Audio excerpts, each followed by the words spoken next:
So Henry Cejudo is looking to get champ status. He is taking on Marlon Moraes for the 35 belt. And I genuinely am more excited about this match than I was the TJ Dillashaw. Well, how come? I just think there's...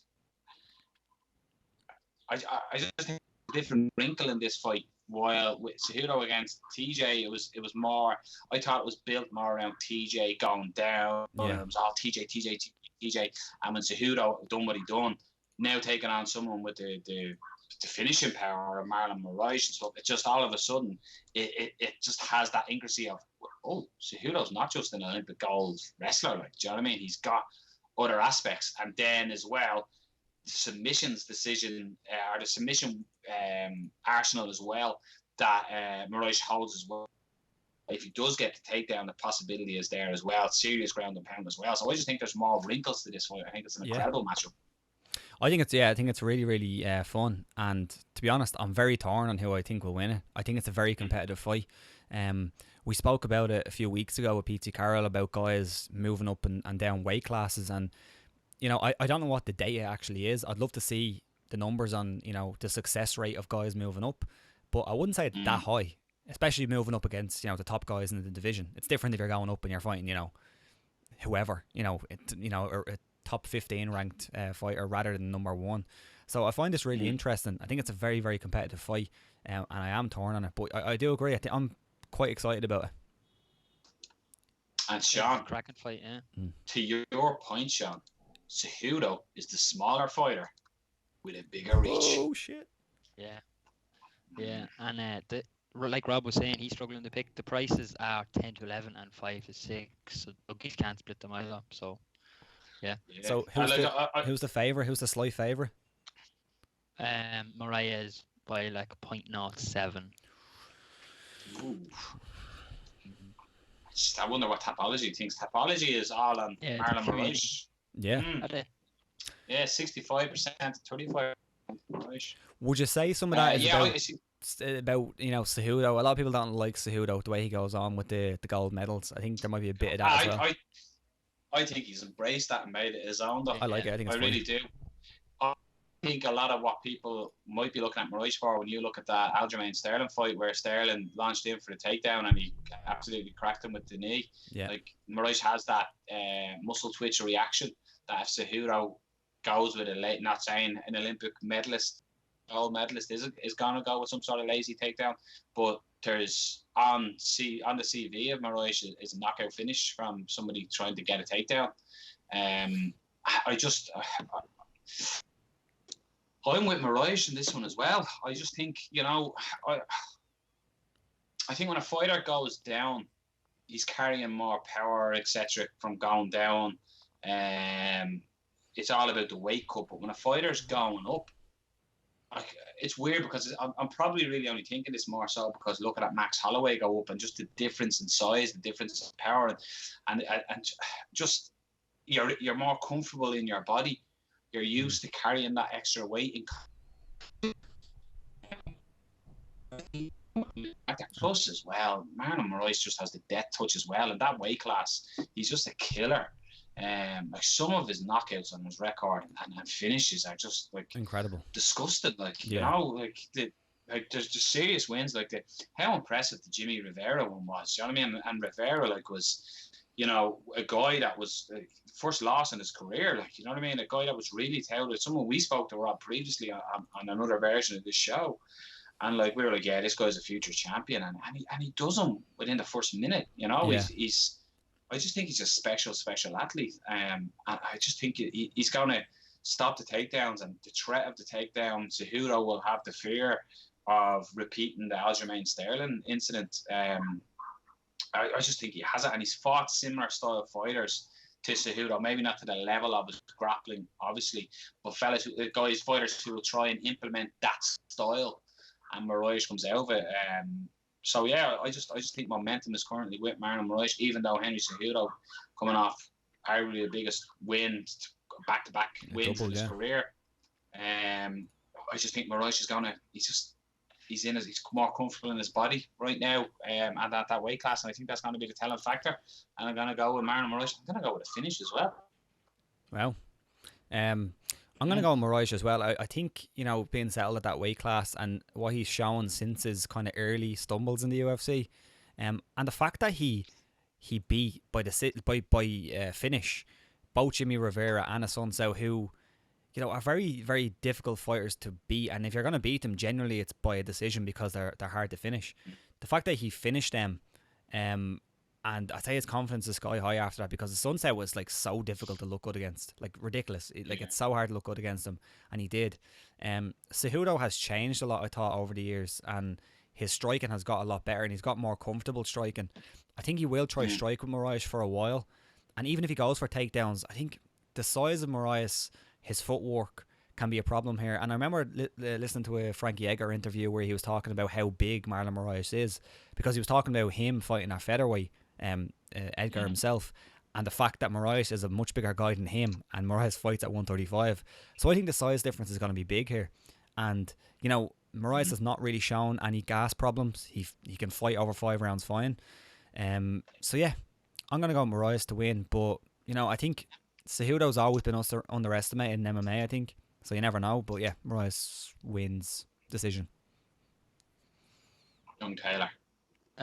We've got a full house for Moraes, I think, because if this was flyweight, I'd probably pick Cejudo. I picked Cejudo against TJ.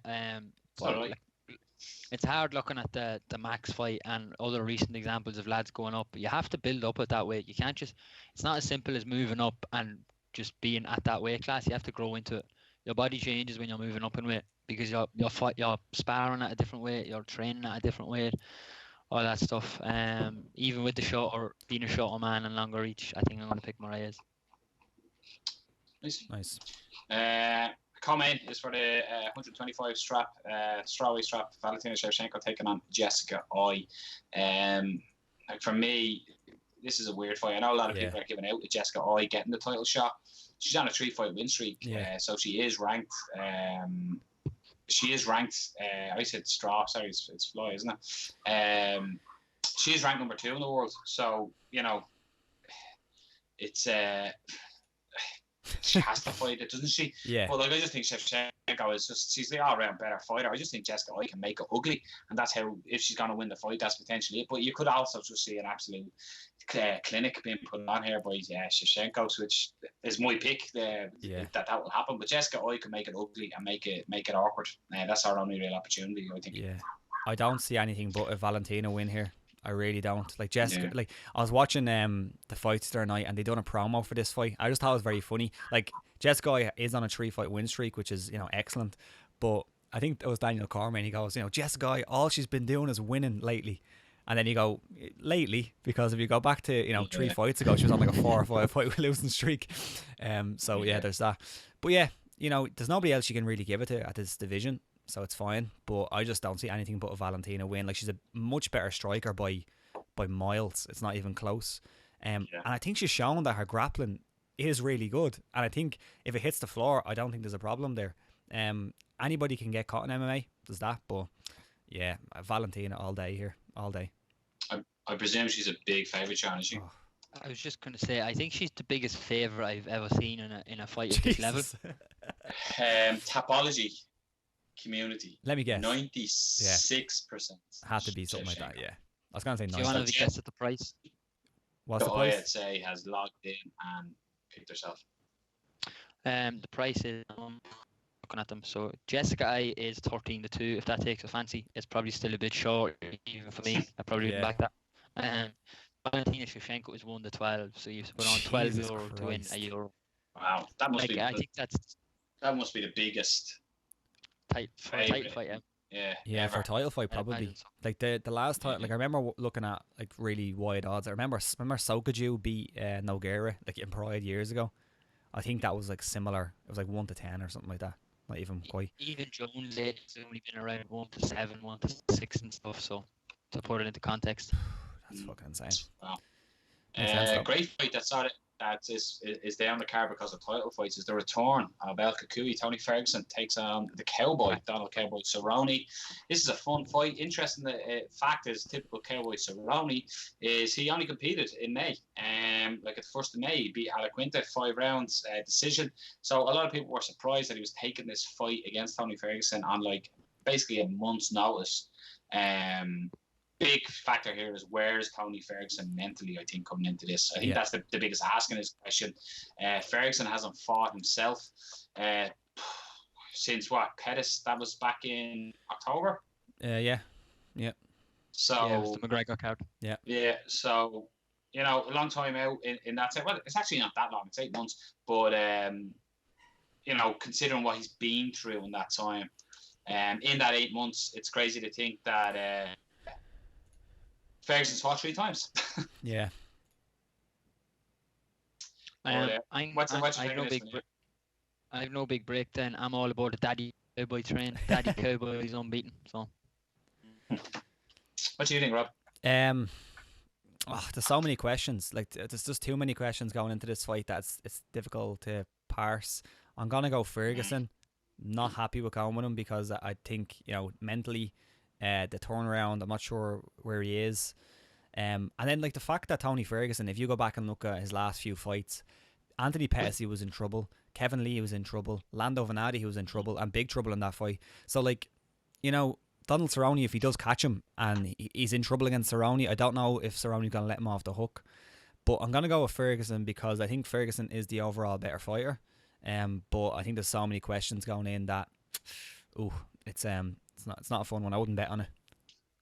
I'm on the Ferguson one on this one as well. God, Cowboy Cerrone, I never used to pick against this man. You pick against them all the time. Now you do, I do. No, and you say it as well. No, but my reason being for this one is Tony Ferguson is almost like the kryptonite of Donald Cowboy Cerrone. He'll be the guy, he'll be talking nonsense to him, disrespecting him, showing him absolutely no respect in the cage. Now, Cowboy is getting respect by people in the cage by fucking knocking them out or beating the shit out of them. But I just think, I've always thought that Ferguson is the bad matchup for Cerrone, the same way Nate Diaz was the same one. He's just going to be on you. And even as you pointed out, it's actually great, a caveat to what you said. Like Pettis had him hurt, Lee had him hurt. The Lando Venata basically had him out of there. Yeah. But Ferguson kept coming forward. He's El Cucuy, like he's fucking nuts. And he just doesn't give it up. And he's so awkward in his beautiful techniques. Like his techniques are horrendous. Like you only have to look at how awkward he is by looking at him doing a deadlift. Do you know what I mean? Like he's just insanely awkward in everything he does. And his techniques are phenomenal. He really embraces the madness inside the cage. While I feel Cerrone is that more technical guy, and I just think that pressure of Tony Ferguson is the kryptonite. Now, the caveat to that, I suppose, as well, is where is Tony Ferguson right now? Because Donald Cowboy Cerrone right now, I would say, is in the best purple patch of his career with the opponent. He looks incredible. But I do believe a month out from a 5-round fight over Alaquinta is too quick of a turnaround. Yeah, potentially. Jimmy Rivera takes on Petr Yan as well. Let's blast through these because time is getting of the essence of us as well. So Rivera will be looking to get back to his winning ways. The loss over Aljamain Sterling was a big loss from it, considering there was a lot of rivalry there. Both sort of same area as each other as well, and that was a lot of back and forth. But against Petr Yan, he's got his hands full here, Rob. I think so. Yeah, I think Petr Yan has been nothing but impressive since coming into the UFC. His performances, I think, have caught the eye of so many people. Like when I go online, I look at best prospects. I always see his name come up, and I'm gonna go with him here. I think Rivera's, again, I said it earlier on, he's so tough to fight. It's hard to look good against him. But I think Aljamain Sterling showed away, and I think Marlon Moraes as well. Obviously, that was a big knockout. I'm gonna go with Petr Yan. There's no reason why I shouldn't pick against him because he's looked so impressive so far. But so yeah, Petr Yan. Yeah, I agree. I just think he's going to be... he'll probably go to the judges' scorecards. He's the type of fighter that just beats you up for the entirety of the fight. He just is relentless in his style of fighting and what he does. a former champion as well, coming out of ACB as well. So yeah, I don't know, Rivera, he just looks, I don't know, like his loss just seems to affect him, that big loss against Marlon Moraes. I know he beat in that, but that Aljo one, very interesting. But like, in some ways, I want to see Jimmy Rivera come back, because we've spoke with Jimmy before. He's a fucking super nice guy, and he's a fucking badass, you know. Yeah. But I just felt he wasn't pulling the trigger against Aljamain Sterling. I think if he adjusts that and takes that out of there, he could certainly. This is a very winnable fight for him. Big power in both hands as well, Rivera. So interesting fight. This is one that I certainly wouldn't want to bet on. I'm saying Jan, but nowhere near surprised if Jimmy Rivera returns to the form that we've seen in the cage before. Yeah, Jan's quite a big favourite as well. He's Yeah. 27, and Jimmy Rivera is 5-2. So interesting. I'm surprised by that, and a huge discrepancy as well on Tapology community. 86% for Jan. I had a feeling that'd be big because people are all over Jan. Yeah. Tai Tuivasa and Ivanov in the heavyweight division opens the card. I love a heavyweight scrap. Yeah. 10 against 14. What's your take on this one? I think Tai Tuivasa should win this fight. I thought Ivanov last time out against Ben Rothwell was very lucky to get that decision. I thought Rothwell won that fight. I was actually very surprised by that decision. I think Tai Tuivasa is the bigger puncher. He's the more athletic guy. He's the bigger guy as well. Ivanov isn't huge for heavyweight. It's big dude, like, but not huge for heavyweight. If it goes to decision and Tai Tuivasa kind of, gets a little bit tired because sometimes his gas does go, I can see Ivanov maybe taking some late rounds, but I think Tuivasa should win this fight. I'll go with Tuivasa by knockout. I'm in agreement. Be just interesting to see how Tuivasa comes back after that big loss against Junior Dos Santos, because that was almost the fight that if he had won that fight, he was in the stardom land, if you like. And Junior Dos Santos, I think a better all-round MMA fighter than Ivanov. Ivanov has absolute power in both hands as well. So yeah, I'm gonna go with Tuivasa, and I'll get him out of there. Second round knockout. Yeah, Tuivasa at a well backable price as well. He's 4-6, so I like that as well. Nice. Excellent. And jump out on the Tatia Suarez, I suppose, is the big fight. On the undercard. Yeah, the undercard's actually pretty good. Yeah, the undercard's actually pretty good. Aljo. Yeah, like it's quite funny to think we're talking about disappointment in the card previous with Aspen Ladd and things headliner. Like you look at the fights of this, like you've Joanne Calderwood fighting on it, you've Eddie Wineland fighting on it.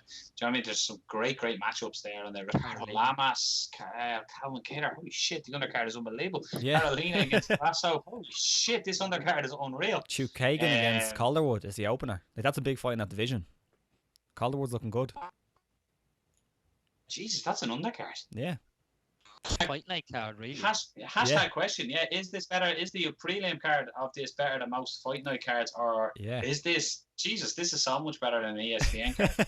Let us know in the comments. Is this is the undercard worthy of a main card for a fight night? Let us know. Like Muniz Aljamain Sterling, that's a headliner. I know. Great. It's an unbelievable card. So there you go. Tune in on Saturday night for a few good fights. Quality stuff.